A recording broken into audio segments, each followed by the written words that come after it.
ऐसे बीच में नहीं लटकना। आ जाइए सारे के सारे आ जाए। And thank you so much यहाँ पर आज आने के लिए, समय निकालने के लिए। हमारे all the Ola friends from the media, thank you so much यहाँ पर आने के लिए आज। हमारी फिल्म इंडस्ट्री एक ऐसी जगह है जहाँ पर हम हर हफ्ते 4, 5, 6 फिल्में देखते हैं। हर हफ्ते नई नई फिल्में रिलीज होती हैं। कभी इन फिल्मों में हम घूमने के लिए जाते हैं, इंटरनेशनल, स्विट्जरलैंड, पेरिस, लंदन, और कभी सर दिल्ली दिखा दें तो इंडिया गेट को सलामी, नहीं तो Rashtrapati Bhavan, CR Park, Connaught Place. But अगर दिल्ली देखनी है, and I say this as a Delhi girl, अगर दिल्ली देखनी है, अगर हिंदुस्तान के दिल को जानना है, तो जाना बहुत जरूरी हो जाता है पुरानी दिल्ली। मुगलों की पुरानी दिल्ली, अंग्रेजों की पुरानी दिल्ली। लेकिन आज के समय में पुरानी दिल्ली कुछ ऐसे लोगों की है जिनको सिर्फ अपना उल्लू सीधा करना आता है। कुछ ऐसे लोग जो सिर्फ अपनी बात बनाने में इंटरेस्टेड रहते हैं, सामने वाले का कुछ हो या ना हो उनको नहीं पड़ी। तो ऐसे ही कुछ लोगों को साथ लेकर जो कहानी आज आप देखने वाले हैं, जिसका अंश आज आप देखने वाले हैं, टू बी वेरी प्रिसाइज 7 लोगों को साथ लेकर एक ऐसी कहानी आज आप देखेंगे। Ponty Chadda's Wave Cinema, in association with Raju Chadda, producers Crouching Tiger and Sheetal Bhatia, bring to you Saath Uchakke. Can we have a huge round of applause and the trailer now?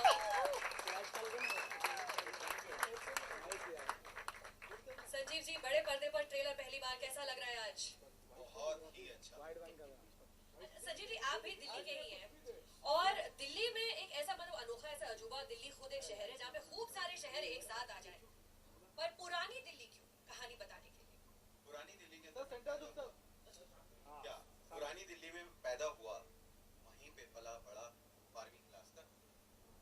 सो इस दरमियान, इस सारे 18 सालों के दरमियान मैंने ऐसे बहुत सारे कैरेक्टर्स देखे जिनको देख के मैं सिर्फ देखता ही रह जाता था कि इनका दिमाग कैसे चलता है, इनकी भाषा कैसी है, और ये सोचते कैसे हैं, ये अपनी लाइफ में हर मूव को करते कैसे हैं।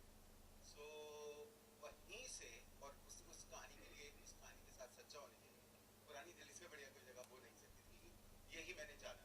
वाह। और इन सारे कैरेक्टर्स में से ऑटोबायोग्राफिकल कौन सा है सबसे ज्यादा? ऑटोबायोग्राफिकल सोना। तो चलिए धीरे धीरे करके आगे कैरेक्टर से मुलाकात हो जाए, मीडिया वालों से सबसे मुलाकात कराते हैं। सबसे पहले I'd like to call upon stage Mr. Manoj Vajpayee.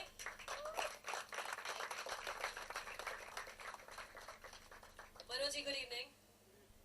Sir, आपके किरदार का नाम है पप्पी, पर पप्पी इतने गुस्से में वो किसी को पप्पी तो देने नहीं वाला, तो क्यों इतना हैरान परेशान है बेचारा पप्पी?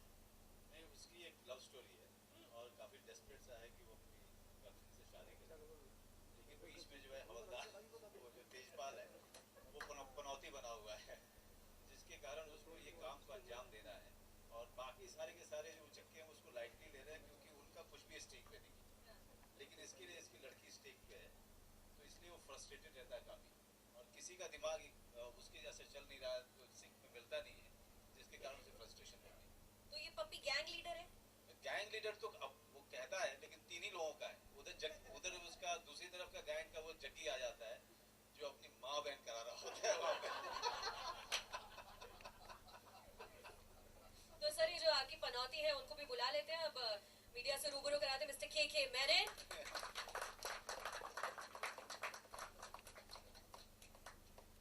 Sir, good evening. Sir, Delhi वालों से यहाँ पर मुंबई में बैठे लोगों को भी बड़ा खौफ होता है कि बड़े कड़क होते हैं दिल्ली के पुलिस वाले, तो ये जो तेजपाल है ये कड़क के साथ साथ काफी टेढ़ा भी है। पागल सा आदमी है, प्यार में है, प्यार में पागल है। तो तेजपाल, आपका किरदार जो है पप्पी के लिए सबसे बड़ी पनौती है, जैसा ट्रेलर में भी उन्होंने कहा। आपके लिए सबसे बड़ी प्रॉब्लम कौन सी है इस पूरी फिल्म में? मेरा स्कूटर स्टार्ट ही नहीं होता। उसको स्टार्ट करने के लिए हमेशा जो उसके आसपास कैरेक्टर होता है वो उसमें किक लगाता है, उसको पुश करता है, तब जाके वो स्कूटर चालू होता है।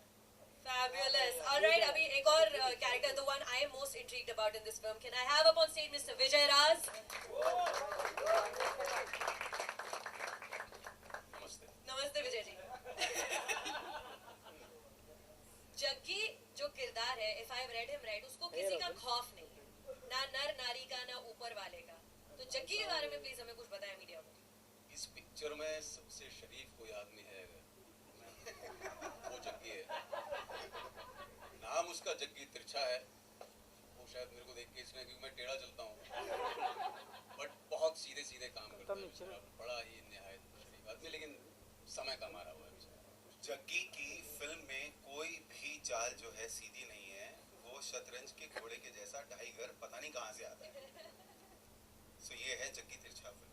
हमारी 7 महीने जो है ये फिल्म सेंसर में इधर से उधर घूमती रही, उसका सबसे बड़ा कारण जो था जग्गी क्योंकि मैं ये मान सकता हूँ। Alright, now I would like to call upon stage अपार शक्ति खुराना। अपार, मिस्टर खुराना, अगर आपको रियल लाइफ में कोई जानता है पहचानता है तो सबको मालूम है कि आप एक निहायत ही पोलाइट और प्यारे किस्म के हमेशा खिलखिलाते रहते हैं इंसान हैं। तो ये खप्पे का किरदार आप how did you become Khappe for सातों चक्के? जो आपने पोलाइटनेस की बात करी ना, जो मैं फर्स्ट डे शूट पे पहुंचा तो वर्कशॉप वगैरह हो चुकी, सब कुछ, सब एक दूसरे को जान चुके थे, तो मैं एंटर किया तो हग्गू एक और कैरेक्टर जो पहुंचा नहीं है, व्हाट्सएप हग्स ये कैरेक्टर नहीं, लड़के अभी जीके नहीं बाहर निकला इसमें से, अभी ये साउथ इंडियन व्हाट्सएप कर रहा है। उसके नेक्स्ट डे से सॉरी टू से मतलब सीधा बैंग क्या हाल है बैंशवत क्या हाल है हग्गू you know cut to that, it was very difficult। हाँ पोलाइट अपार शक्ति यहाँ से नॉट सो पोलाइट हो गया इसके बाद से। Very exciting है, और very exciting। फिल्म की शूटिंग के दरमियान अगर कोई भी डल मोमेंट आता था तो ये अपार शक्ति खुराना थे जो कि गिटार लेके बैठ जाते थे और गाना गाते थे और सबको बहुत खुश और एंटरटेन रहे। Thank you for tolerating me sir. Sir अपार शक्ति खुराना के रेडियो के दिनों में हम बोला करते थे कि इनको माइक की जरूरत नहीं है, ये बिना माइक के ब्रॉडकास्ट कर सकता है, ऐसी इतनी बुलंद आवाज है इस लड़के की। क्या बात है। So much. Now in this entire star cast, the only woman holding her own, Aditi Sharma.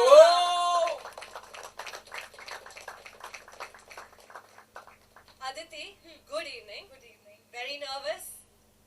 Yeah, kind of.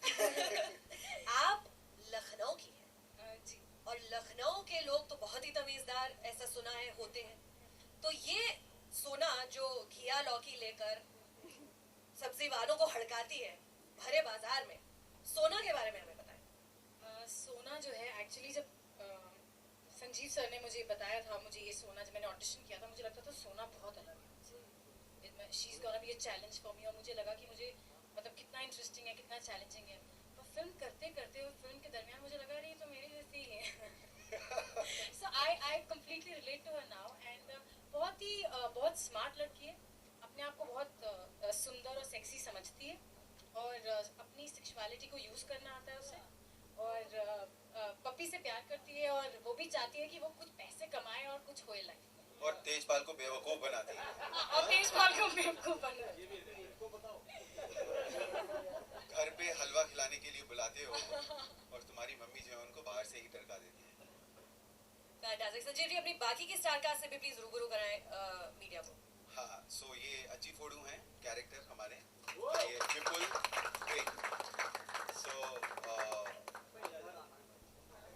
Vipul wig जहाँ पे एक बहुत अच्छे एक्टर हैं, ये एक बहुत अच्छे राइटर भी हैं। फुकरे नाम की फिल्म है जो कि उन्होंने लिखी है और अभी इसका सीक्वल भी लिख रहे हैं, और बहुत ही ज़्यादा सुंदर और इंटरेस्टिंग इंसान है ये। या सो Thank you, संजीव भाई। कुछ आप बताना चाहेंगे फिल्म के बारे में? पहली बार संजू भाई ने मुझे स्क्रिप्ट दी थी तो एक तरफ मेरी मॉम सोई थी, एक बैठी हुई, दूसरी तरफ मेरी वाइफ सोई। मैंने पहला पेज पढ़ा और फिर उन्होंने बोला कि यार 11 बज गए हैं रात के और लाइट बंद कर दीजिए। मैंने स्क्रिप्ट उठाई और किचन में चला गया और 11 बजे से लेके 1:30 बजे तक मैंने एक भी पलक झपके बिना मैंने वो स्क्रिप्ट पढ़ी और इतनी इंटरेस्टिंग स्क्रिप्ट थी।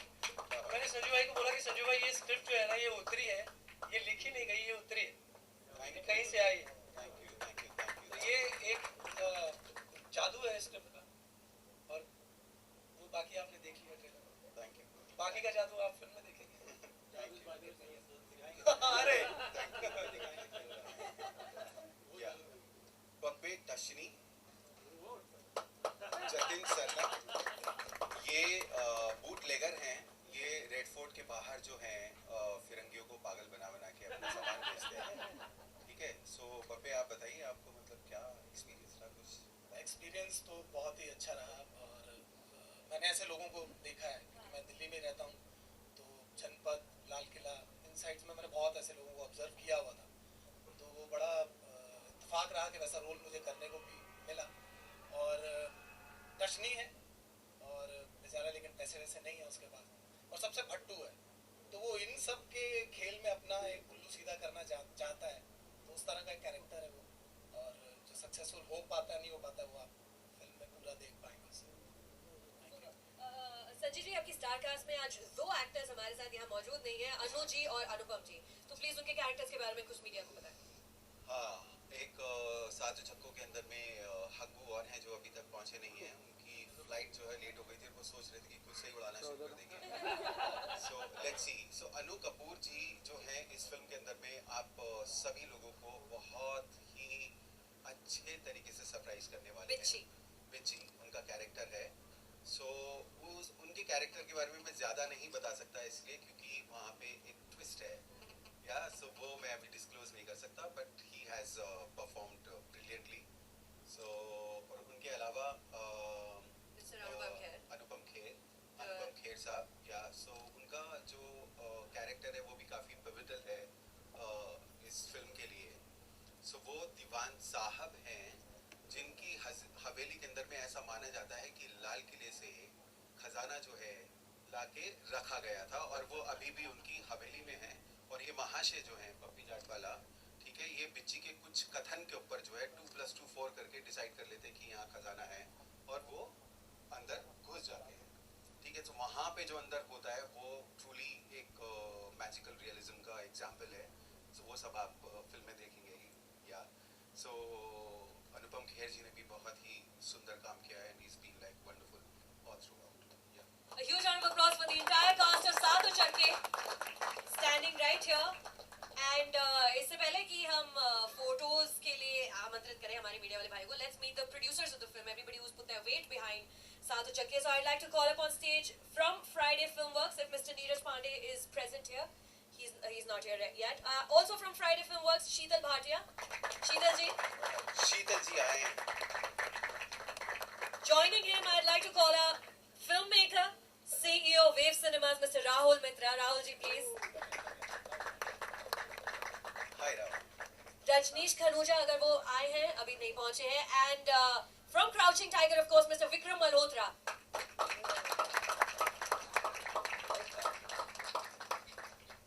Rahul ji, because you're standing nearest to me right now, मैं आपसे ही सवाल पूछ लेती हूँ. सातों चक्के में, मूवी में, स्क्रिप्ट में और पूरी star cast, what was it about the film कि आपने डिसाइड किया कि पूरा अपना वेट लगाया जाए सातों चक्के के पीछे वेव सिनेमास का? जैसे आप देख रहे हैं मेरा काफी वेट है and it helps to throw at that time also.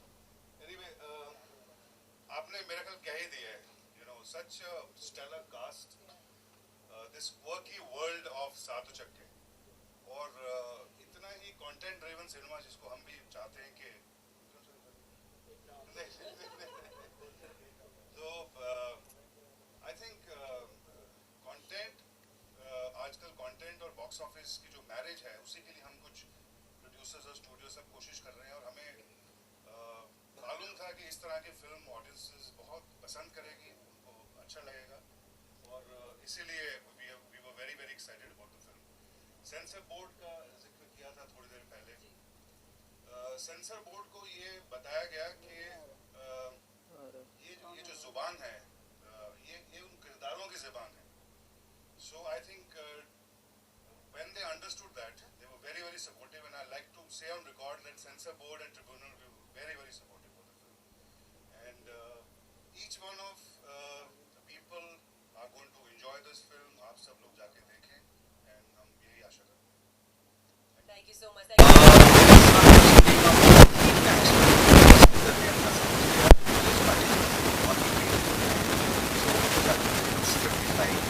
So शीतल और नीरज ने पूरा असर पढ़ने के बाद बोला कि इसमें हम बनाएंगे.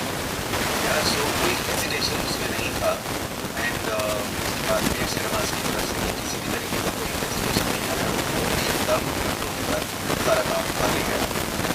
या so all have been like very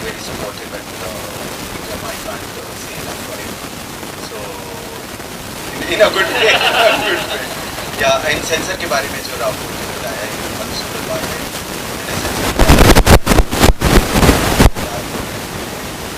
सब कुछ ऐसा सुन के मैं गया था, but experience was so good, like CBFC के अंदर देखने के बाद जब हमको अंदर बुलाया तो उन्होंने पहले ही सेकंड में बोला कि इस फिल्म को हम सर्टिफाई नहीं कर सकते, उसके रीजंस ये हैं जो हमको समझ में आया या विक्रम महादेव ने। उसके बाद 15 मिनट तक हम लोगों ने फिल्म की तारीफ, सारी परफॉर्मेंसेस की, एक्टर्स की, सारे फिल्म के एलिमेंट्स की, और FCAT के अंदर में भी यही रहा कि उन्होंने फिल्म देखी और उन्होंने बोला कि इस फिल्म को हम देखना नहीं चाहते हैं, आप अपने आप से वॉलंटरी इसके अंदर में मॉडिफिकेशन करके लाइए। सो आप ये समझ लीजिए कि उन लोगों ने अपना वहाँ पे कुछ चलाया ही नहीं, हम पे सब छोड़ दिया, फिर हम करके लेके गए, हम देख सकते हैं। I think I'd also like to add here that there's nothing which is delegatory in the film. Everything is वो context के साथ है। ये सात चक्के हैं, इनकी वो दुनिया है, इनकी जुबान है, और लोग इसको बहुत समझते हैं। और ये बाहर दिल्ली का माहौल जो पूरा सेटअप हुआ उसके लिए हम थैंक यू कहना चाहते हैं हमारे पार्टनर्स श्रीनाथ जी को। Yes ma'am, the floor for questions and answers. Can we have a mic going around? उस वक्त से लेकर अब तक, जैसे अभी आपने कहा कि 7 महीने ये फिल्म सेंसर बोर्ड के थोड़ी इनके कैरेक्टर की वजह से थोड़ा सा तकलीफ हुई है, तो आपने अपने बीते सालों में सेंसर बोर्ड का जो एटीट्यूड है उसमें आपने क्या फ़र्क देखा है, बैंडिट क्वीन से लेकर के 7 चक्के तक? मुझे जबकि मैं हमेशा ये मेंटेन करता रहा हूँ कि सेंसर बोर्ड चाहे वो कोई भी आए कोई भी जाए, सेंसर बोर्ड अपना काम करता है अपने जो उनके गाइडलाइंस होते हैं उसके हिसाब से। उसमें कभी व्यक्ति महत्वपूर्ण नहीं होता, इसलिए मैंने कभी व्यक्ति के बारे में आज तक बात नहीं की। मेरा मसला हमेशा दूसरा रहा है कि या सेंसर बोर्ड सर्टिफाई करे या सेंसर बोर्ड हमें क्लासीफाई करे, इस पे ध्यान देने की ज़रूरत है। एंड ऑल्सो जो श्याम बनेगर जी का रिकमेंडेशन, आई रियली होप कि जितनी जल्दी हो सके उसको लागू किया जाए, सो दैट जो फिल्म मेकर्स और जो सेंसर बोर्ड के बीच में जो कॉन्फ्लिक्ट लगातार कई सालों से हो रहा है, चाहे वो बैंडिट क्वीन का नाम ले रही हैं आप या हाल फिलहाल तक, ये कॉन्फ्लिक्ट चलता रहेगा जब तक हम मॉडर्नाइज नहीं करेंगे रेगुलेशंस को, गाइडलाइंस को मॉडर्नाइज नहीं करेंगे, उसको आज के हिसाब से नहीं रखेंगे, तब तक फिल्म मेकर्स और सेंसर बोर्ड के बीच में, चाहे वो कोई भी आए, वो आदमी इसमें इम्पोर्टेंट नहीं है। जब तक सेंसर बोर्ड का रोल डिटरमिन नहीं करेंगे और रिकमेंडेशंस नए मॉडर्न तरीके से नहीं लेके आएंगे, तब तक कॉन्फ्लिक्ट चलता रहेगा। लकली जैसा कि राहुल ने कहा या विक्रम ने कहा, संजीव ने कहा, this film, this kind of a film, जहाँ पर हम चाहते थे कि लैंग्वेज उसी तरीके की हो जिस तरीके के कैरेक्टर्स हैं और जिस तरह की जगह है, जो हालात हैं, और उसके हिसाब से अगर आप देखिए तो हमें एक for us it was a cake walk, हमें उस तरीके से परेशानी कभी नहीं झेलनी पड़ी, हमारे ऊपर छोड़ा गया था। तो जब हमारे ऊपर ट्रिब्यूनल ने जिम्मेदारी हमारी बढ़ गई कि हम ट्रिब्यूनल को नाराज़ नहीं करें या ट्रिब्यूनल को हम डिससेटिस्फाई नहीं करें, जस्ट बी आवर ओन जज, एंड फिल्म को हम उस तरीके से देखेंगे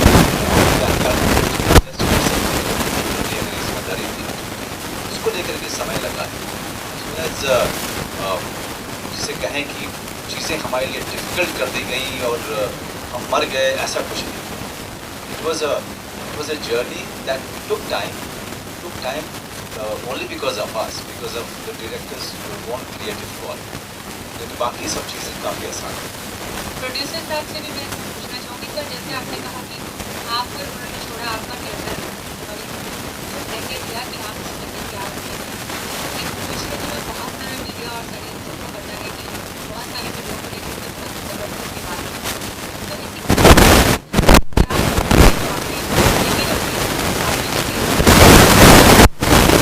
आपत्ति नहीं थी, वो कौन सी चीज़ें थी जो आपने फिर काट दी और आपकी फिल्म में मतलब उस फिल्म का कुछ असर नहीं पड़ा?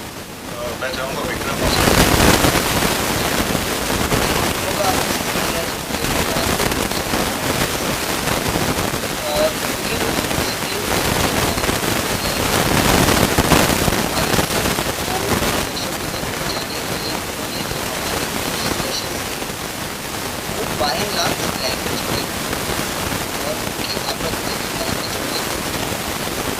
हमने वॉलंटरी अपने ऊपर ये दायित्व लेते हुए कि उस भाषा को डाइल्यूट वर्ड आप सुनना चाहेंगे तो उस भाषा को उस हिसाब से ट्वीक करें कि हर वाक्य का, हर डायलॉग का, हर कैरेक्टर का जो महत्व और मतलब है वो रह जाए, लेकिन साथ में जो कंप्लायंस है कि आज ये देखना पड़ता है गालियाँ जो हैं वो सिर्फ गालियों के तौर पर नहीं है, वो ऑफेंसिव ना हो, किसी व्यक्ति विशेष, धर्म, संगठन के खिलाफ ना हो जाए, ये सब देखते हुए उसको ट्वीट किया गया।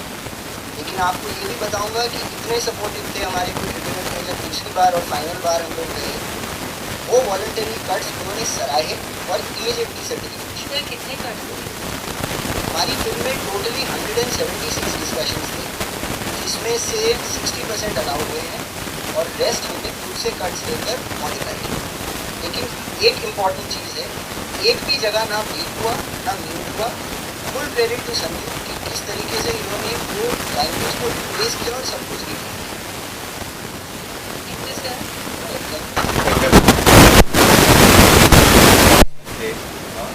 सब तरीके की चाबियाँ ये बनाते हैं और जिस तरीके की चाबी हमारे उद्योगों को चाहिए हम बना देंगे।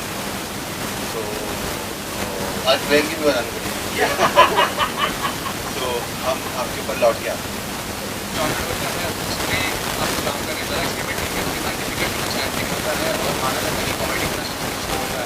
पता नहीं किसके लिए कॉमेडी करना सीरियस रोल करना आसान होता है, कॉमेडी करना मुश्किल होता है। मेरे लिए एक्टिंग करना बड़ा मुश्किल है। मुझे एक्टिंग चाहे किसी भी जॉब, मेरे ख्याल से दुनिया का सबसे काम वो जॉनर है अलग हो सकते हैं, मेहनत उसी तरीके की, दिमाग उसी तरीके का लगता है, परेशानी उसी तरीके की होती है। और जब अच्छा काम होता है तो खुशी उसी तरीके की। इसको इंजॉय किया हमने। ये कहें कि इसके लिए कैलकुलेशन नहीं करना पड़ता है या आप सेट पे जाते हैं और जैसे ही डायलॉग मिलता है आप शुरू हो जाते हैं, मेरे ख्याल से ऐसा है नहीं चाहिए। एक ये हो तो सब मुझे कोई एक्टर ये नहीं कह सकता कि कोई एक जॉनर जो है वो आसान है। भी लोग किसी भी अच्छा करते हैं, ये पूरी उनकी सराहना करनी चाहिए। It was a difficult task, क्योंकि मेरे लिए, मैं दिल्ली में रहा हूँ और दिल्ली में थिएटर करता था, लेकिन पुरानी दिल्ली इतना आना जाना होता नहीं था। लेकिन जो भी सुना था या थोड़ा बहुत जो देखा था या जो जा कर के वहाँ पर फिल्म के पहले जा कर के देखा या संजू से जो चीज़ें, जो बाकी विजय वगैरह को देखता था, क्योंकि विजय तो वहाँ पैदाइश है, विजय वगैरह से भी काफ़ी, या फग्गू हुआ, जतिन हुआ, इन सब लोगों से जो चीज़ें देखता था उसको आप ऑब्जर्व करते रहिए। Actors feed of each other, तो वो चीज़ें सीखना, फिर उसको वहीं पे करना, तो माइंड को बहुत अलर्ट रखना पड़ता है।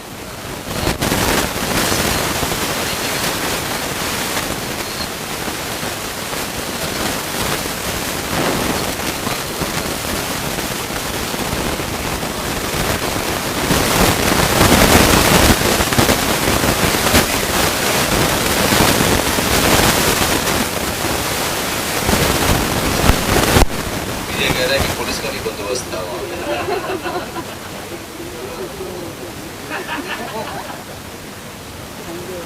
तो मेरा सवाल यही है कि आपने इन 7 पिक्चर को यहाँ पर सर ट्रेलर बहुत अच्छी है, पता नहीं पिक्चर कैसे होगा। बहुत अच्छा। तो ये मेरा प्रश्न है कि आप 7 पिक्चर को कैसे हैंडल किया एक ही साथ में इस मूवी में?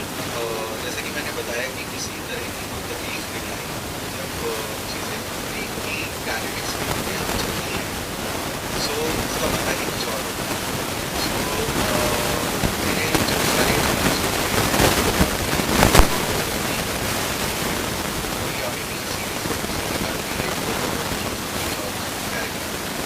उसके बाद जो अपनी उसमें डायनेमिक्स चले हैं, वो एक फिल्म का सीन ऐसा नहीं है,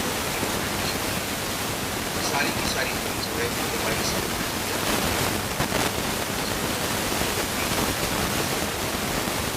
the movie was continuous with it.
Film trailer देख के कॉमेडी तो है, हंसाएंगे लोगों को, लेकिन इस फिल्म के द्वारा मनोज जी ने, आपने और पूरी टीम को आपको बधाई है, शुभकामनाएं, ऑल द बेस्ट है। लेकिन इससे क्या मैसेज है इस फिल्म से? इस फिल्म के अंदर जो मैसेज है वो आपको फिल्म देख के मिलेगा। फिल्म के अंदर में एक बहुत ही बड़ा फिलोसॉफिकल और एक बहुत ही बड़ा स्पिरिचुअल मैसेज भी है, वो आपको फिल्म देख के मिलेगा। सो वो मैं अभी डिस्क्लोज नहीं कर सकता उसे। Okay sir. सो अपने इस सारे एंटरटेनमेंट पोर्शन के अलावा फिल्म जो है अपने फिलोसॉफिकल एस्पेक्ट में भी बहुत ज़्यादा स्ट्रॉन्ग है, वो आप महसूस करेंगे जब फिल्म देखेंगे। Okay, sir. As a Sir, question right in front. We're going to take the last few questions now. Manoj ji से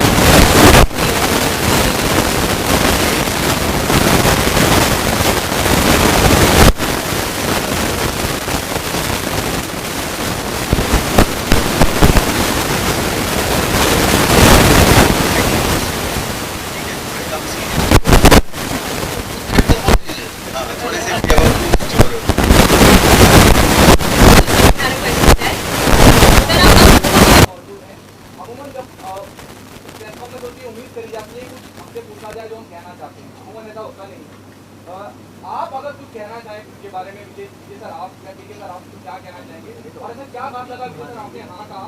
पहली बैली की मैं बात करूँ और इस फिल्म के ट्रेलर की बात करूँ तो मुझे याद आती है पहली बैली की, और बहुत सराहा था आपके किरदार को। तो क्या खास लगा यू सेड इस फिल्म? ठीक है sir, if you want to say something to start with Vijay sir.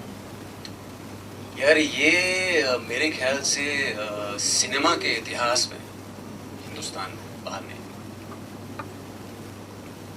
अब तक की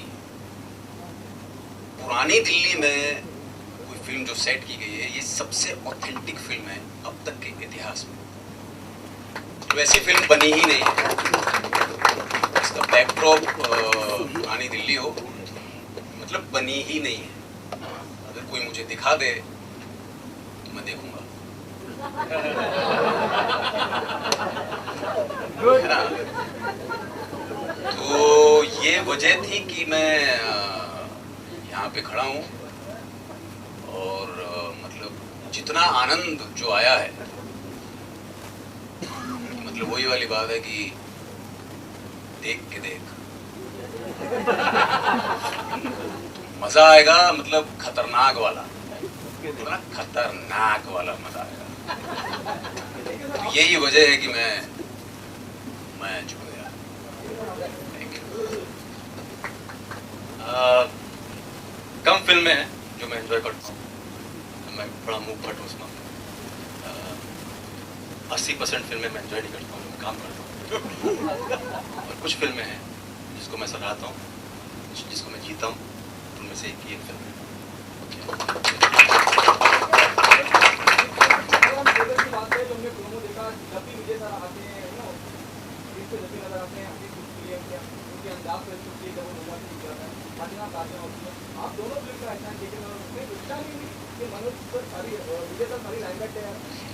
हम चाह रहे थे कि कोई ना कोई हंसाए यार। कोशिश इसी बात की थी। अगर विजय कर रहा था तो हमारे लिए जो है और अच्छी बात थी। कहते हैं कि फिल्म में कोमल नाटा साहब यहाँ बैठे हैं और ये जो है मुंबई इंडस्ट्री में मैं सुनता आ रहा हूँ कि अगर पुरानी कहावत है कि अगर 10 क्लैप ट्रैप है ना तो फिर आप फिल्म को चलने से कोई रोक नहीं सकता है। सच है। एक गुरु एक चीज और होती है ना कि जब लोग बैठे हैं, सारे दोस्त लोग हैं, किसी एक ने चुटकुला सुनाया, सब लोग हंसे, तो बाकी लोग उससे ईर्ष्या थोड़ी करते हैं, कैसे करेंगे? नहीं, और दूसरी बात क्या है on a very serious note I must say कि जो एक्टर्स होते हैं वो बड़े सेल्फिश टाइप के होते हैं। वो सेल्फिशली एक दूसरे से सीख रहे होते हैं। तो भले ही वो बताए नहीं, लेकिन चूंकि हम लोग कुछ अलग एजुकेशन बैकग्राउंड से आते हैं, तो यहाँ पे बता के भी हम सीख रहे हैं।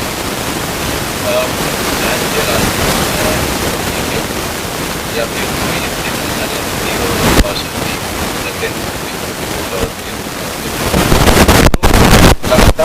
एक दूसरे को देख करके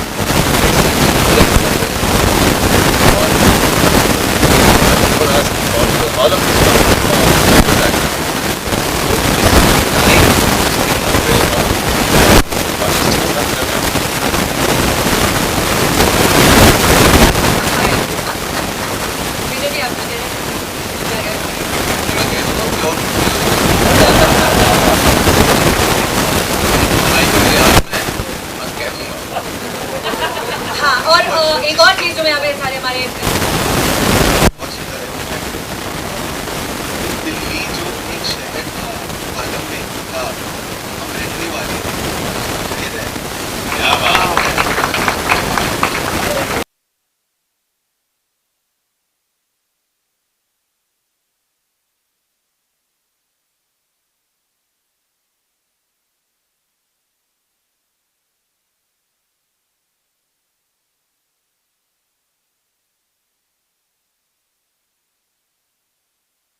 कर रही हैं और आपके लिए बहुत प्राउड की बात है मनोज वाजपेयी से एक्टर के साथ काम करने का, क्या अनुभव था और ये फिल्म साइन करने की वजह क्या थी?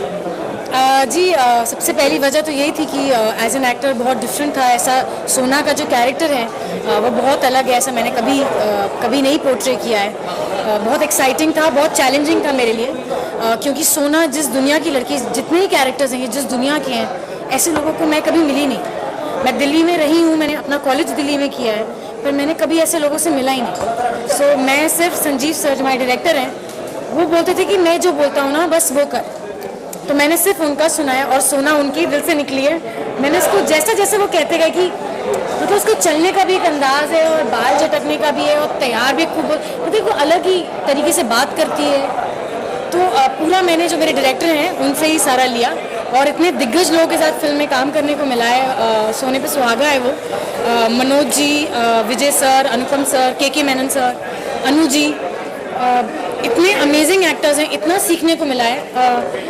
कुछ और हो इस फिल्म से ना हो, पर मैं definitely I have learned a lot, I become a better actor after this और during the process of this film. ये बताइए Manoj Vajpayee as an actor, as an individual सबसे बड़ी क्वालिटी क्या नजर आती है आपको? इतनी साल से वो इंडस्ट्री में है, इतने सीनियर है, आपको जब एक्टिंग कर रहे थे तो कुछ मेंटरशिप करते थे, कुछ गाइड करते थे? जी, उनकी सबसे अच्छी बात तो ये है कि वो सबको हेल्प करते हैं। एज अ को actor I had lot of scenes with him, उन्होंने हर टाइम दूसरे को एक्टर को हेल्प करते हैं जो बहुत से लोग नहीं करते हैं, और बिकॉज ही अंडरस्टैंड्स कि सीन बेस्ट करने के लिए। और दूसरी चीज़ ये है कि मैंने उनमें नोटिस किया था, हम जब शूट करते थे ना, वो एक शॉट हो गया फिल्म का, वो बैठे रहते थे अपना कुछ ऐसे ऐसे कुछ करके सोचते रहते हैं। तो मैं कहा क्या सोचते रहते हैं, अभी हो तो गया हमारा शॉट जिसमें कोई बात, तो सोच ये सर नहीं, जब तक आपका फाइनल टेक नहीं हो जाता, अभी हमारा क्लोजअप नहीं हुआ, तब तक we have all the chance कि हम कुछ इम्प्रूव कर सकते हैं। So that thing that he's Manoj Bajpayee has done so much of good work, but फिर भी उनकी ये चीज़ कि मैं और क्या अच्छा कर सकता हूँ, किसी और के लिए नहीं, सिर्फ अपने लिए। आज हमने देखा कि आप काफी नर्वस दिखाई दे रही थी, तो उसके पीछे क्या वजह? नर्वस नहीं थी, बट इतनी देर के बाद we all are waiting for this film finally media देख रहा था पहली बार मैंने खुद ये ट्रेलर देखा, मैंने नहीं देखा हुआ था, सो थोड़ा सा एंग्जाइटी लेवल था जो अब नॉर्मल हो गया है। लास्टली और भी कई बड़े कलाकार विजय राज जी हैं, इन सब के बारे में बताइए कि कैसा रहा अनुभव इन सबके साथ काम करने का? बहुत अच्छा रहा। अनुपम जी के साथ मैंने इसमें काम किया था, इसके बाद आई डिड अ फिल्म 21 तोपों की सलामी, उनके साथ उसमें बहुत दिन काम किया था, इसमें तो थोड़े दिन ही किया था। और Vijay ji he is so spontaneous, fantastic to work with him. Camera नहीं भी रोल हो रहा था तो कैरेक्टर में ही रहते हैं, और इतनी और के सर बहुत ही अच्छे हैं, ही इज़ वेरी चार्मिंग और बहुत ही ब्यूटीफुली अपने कैरेक्टर को पोर्ट्रे करते हैं। इतने डिसेंट रहते हैं, उनको देख के लगता नहीं है कि वो ऐसी लाइंस जो फिल्म में बोलते हैं या जैसा वो कैरेक्टर, पर उन्होंने बहुत ही उम्दा तरीके से। लास्टली पूछना चाहूँगा कि मुंबई में कैरियर बनाना है, एक्ट्रेस बनना है, तो मुंबई में आप रहेंगे, लेकिन दिल्ली क्या मिस करती है? दिल्ली में ऐसी क्या खास बात है जो मुंबई में नहीं है? एक्चुअली मैं बॉम्बे में ही रहती हूँ, दिल्ली मैंने सिर्फ कॉलेज किया था अपना, so I did not stay in Delhi for long. पर दिल्ली का जो है, जब तक कॉलेज किया था तो मुझे वैसे नॉर्मल लगता था, पर दिल्ली का जो ओल्ड दिल्ली का ये फ्लेवर है, वहाँ के जो हम लोग रोज शाम को कुछ चटपटा खाते थे रोज, अरे यहाँ का ये मशहूर है, बिकॉज लॉट ऑफ पीपल हमारे फिल्म में जो उस एरिया के थे, और लोग इतने कोऑपरेटिव थे ओल्ड दिल्ली के। हम उनको बोलते थे कि ये स्ट्रीट खाली कर दो, हमें इस मंदिर का, एवरीबडी वॉज कोऑपरेटिव, कोई मतलब इट वॉज अमेजिंग। और छोटे छोटे बाहर से घर लगते हैं, और जिन घरों के अंदर हमने शूट किया है, हवेलियाँ थी अंदर ही घर के बड़े बड़े मंदिर थे, तो इट वॉज अमेजिंग। मैंने कभी सोचा भी नहीं था कि ऐसा हो सकता। मनोज वाजपेयी, विजय राज, के मेनन, इतने सारे स्टार्स को एक साथ जमा करना क्या चैलेंजिंग था, आसान था, क्या था आपके लिए? ये काम जो है सारा स्क्रिप्ट कर देती है। अगर आपने स्क्रिप्ट अच्छी लिखी है, ऐसा क्या लगता है? स्क्रिप्ट अगर आपकी अच्छी है और उसको एक्टर्स जब पढ़ते हैं तो वो अपने आप ही खींचे चले आते हैं। सो इस फिल्म के अंदर में ये चीज़ एक बहुत ही मैजिकल रही कि स्क्रिप्ट जिन एक्टर्स के पास गई, सबके सब जो है खींचे चले आए। सो उसमें कोई किसी भी तरीके का डिफिकल्टी हमको फेस नहीं करना पड़ा। ये भी मनोज वाजपेयी, आपको पता है मनोज वाजपेयी की इमेज एक सीरियस एक्टर के तौर पे, तो उनको कॉमेडी में लाना ये भी कोई मतलब यूजुअल बात नहीं है, अनयूजुअल बात है, तो कैसे कन्विंस किया आपको कॉमेडी करने के लिए?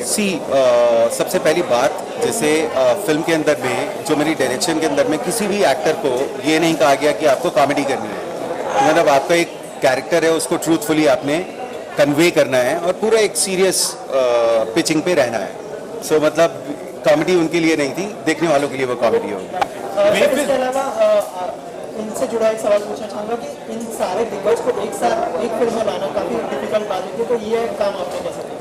ये इसमें बहुत सारी चीज़ें देखी जाती है। जैसे मैंने आपको बताया कि एक स्क्रिप्ट है, उसके बाद में सेटअप देखा जाता है कि जहाँ पर हमारे इतने अच्छे अच्छे प्रोड्यूसर्स हैं, सो जो एक्टर्स हैं वो सब बहुत कॉन्फिडेंट फील करते हैं कि वेव सिनेमाज है, नीरज पांडे, शीतल भाटिया है, विक्रम मल्होत्रा है, so everybody was like confident कि ओके हम कुछ अच्छा कर रहे हैं एंड हमारे एफर्ट्स जो हैं वो वेस्ट जाने वाले नहीं। जब आप किसी फिल्म को सपोर्ट करते हो तो क्या उसमें कंटेंट देखते हैं, क्या देखते हैं कि बेसिकली किस तरह का कंटेंट होना चाहिए, मतलब मार्केटिंग के हिसाब से देखा जाए या मतलब कमर्शियल बेनिफिट के हिसाब से देखा जाए, किस तरह से देखा जाए? देखिए, जैसे संजीव ने अभी कहा, मेरे हिसाब से कहानी जो है फिल्म की वो सबसे बड़ी चीज़ होती है किसी भी फिल्म मेकर के लिए, किसी भी स्टूडियो के लिए।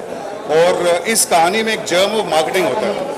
आप एक लफ्ज़ किसी को बताइए आप क्या बना रहे हैं, सात उचक्के, तो आपको एक्सप्लेन करने की जरूरत नहीं। वो पूरी सात उचक्के की जो दुनिया है, जो इन्होंने बड़े ही खूबसूरती से परवाया है, सब इन नगीनों को मैं तो कहूँगा लेके इतनी बड़ी बेहतरीन स्टारकास्ट, तो वहीं पे समझ आ जाता है कि किस तरह की फिल्म बनेगी और लोग उसको अप्रिशिएट करेंगे। और इसी तरह से हम बहुत एक्साइटेड थे और आज बहुत खुशी और फख्र महसूस हो रहा है, फिल्म रिलीज होने जा रही है। और किस तरह टारगेट ऑडियंस होगा इस फिल्म के लिए?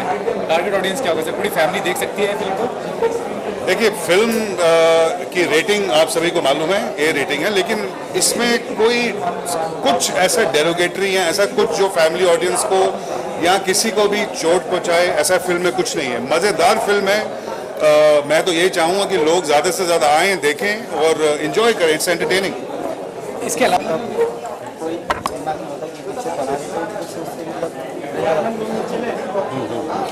सात उचक्के, क्योंकि फिल्म में जो सेंट्रल थीम है उसके अंदर में ये 7 कैरेक्टर्स हैं। सो जैसे मैंने बताया आपको पहले भी कि चोर उचक्के, सो उचक्के जो है वो एक नॉन सीरियस चोर है, ठीक है। सो ये फिल्म का हमको बहुत एप्ट टाइटल लगा कि 7 लोग हैं तो 7 उचक्के फिल्म का नाम रखना है।